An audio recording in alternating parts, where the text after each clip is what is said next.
If I asked you when the space race ended, you'd probably say it ended with the last mission to the moon. Apollo left. No one ever went back. That sounds like the end of the story. That's exactly what I believed too. Then I started looking at what was happening behind the headlines. Countries that rarely agreed with one another all began moving toward the moon. Private companies with completely different ambitions were doing the same. Even longtime rivals were preparing for a future beyond Earth. None of that was supposed to happen. So what had they all discovered that the rest of us had missed? I decided to follow the evidence. The first thing I found didn't fit the story I thought I knew. NASA wasn't preparing one symbolic return. It was building Artemis as a long-term campaign.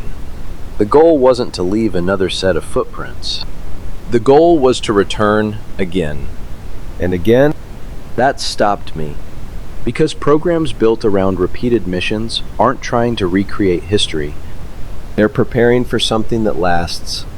Then another detail made the picture even stranger. NASA wasn't planning to build and own every vehicle itself. Instead, it began purchasing regular lunar delivery services from private companies through the Commercial Lunar Payload Services program. Different companies, different landers, repeated missions. The moon was no longer being treated like a destination for one heroic visit. It was beginning to look like a place expecting regular traffic. At first, I assumed this was simply America's new direction. Then I zoomed out. The same pattern was appearing all over the world. Country after country announced new lunar ambitions. Different governments, different priorities, different political systems, yet they were all moving toward the same destination. That shouldn't happen by coincidence. If these rivals weren't coordinating with one another, why were they all arriving at the same conclusion at nearly the same time? My first explanation was simple. Every country must have reached its own conclusion independently. That would have fit everything we knew about space programs. But the more roadmaps I compared, the harder that explanation became to believe. The United States wasn't talking about one return to the moon. Artemis was built around a sustained human presence.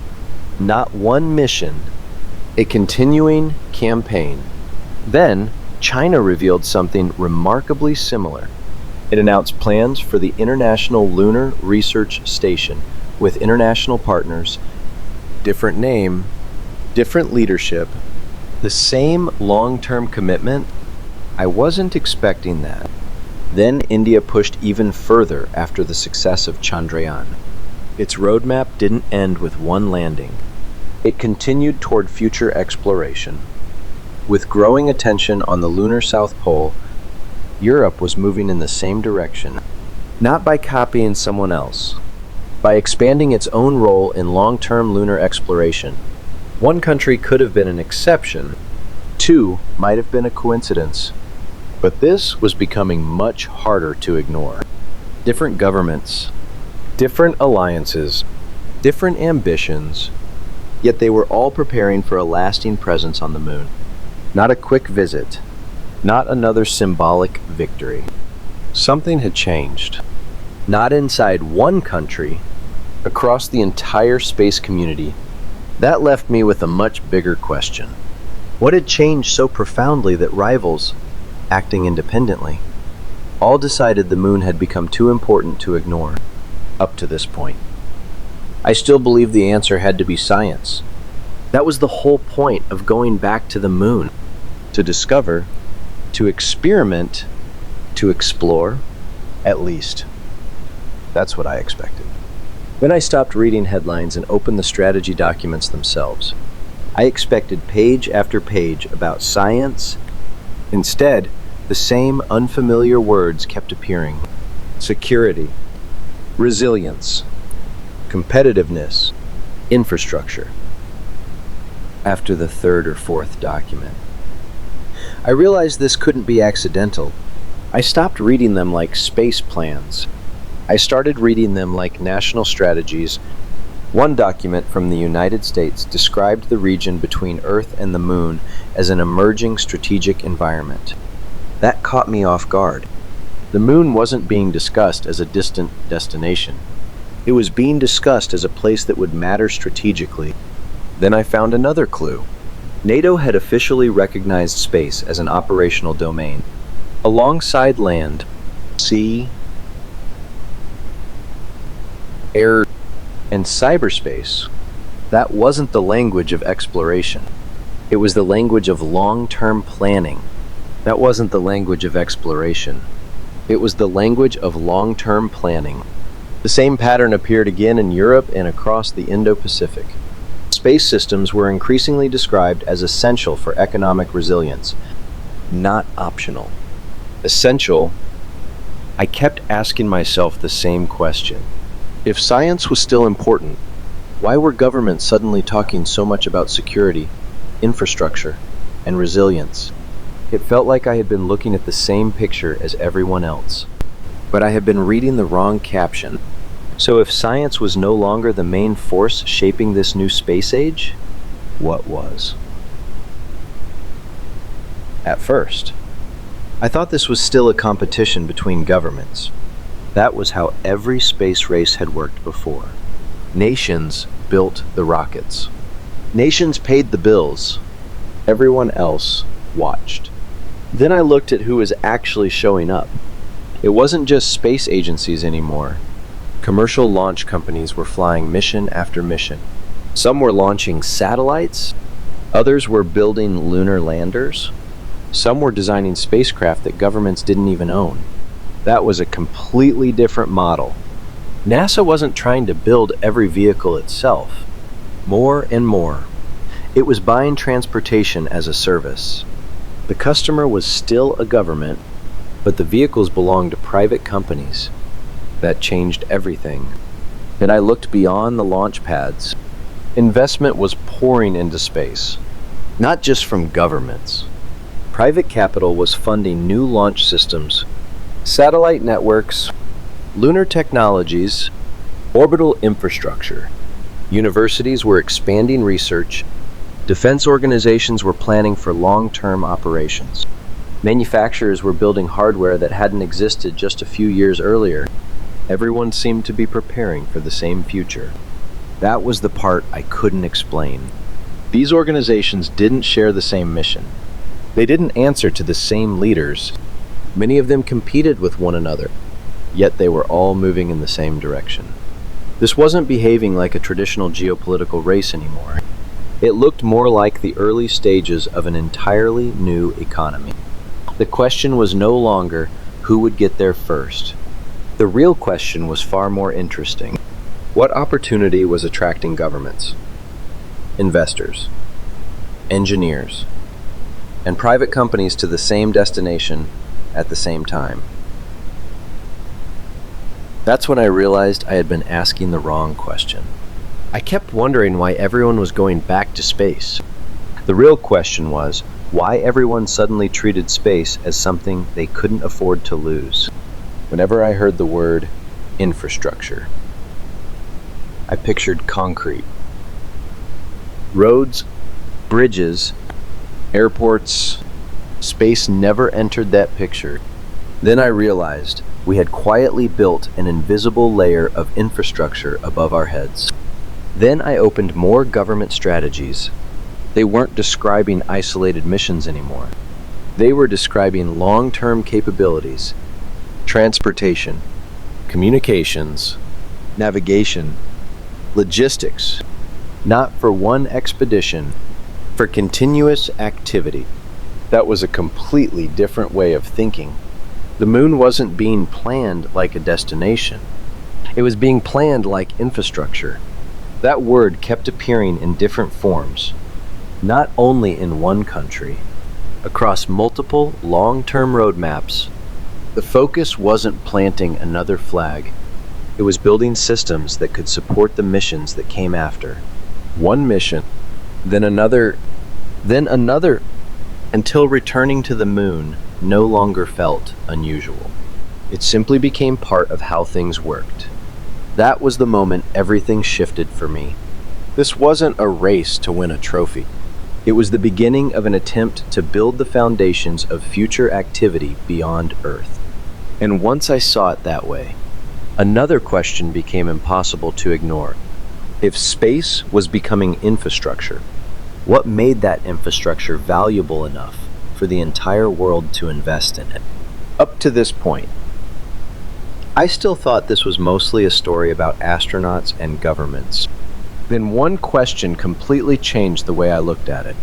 Imagine every satellite above Earth vanished overnight. Not exploded, just gone. What would stop working first? Your phone might still turn on, but the moment you tried to navigate somewhere, you'd notice something missing.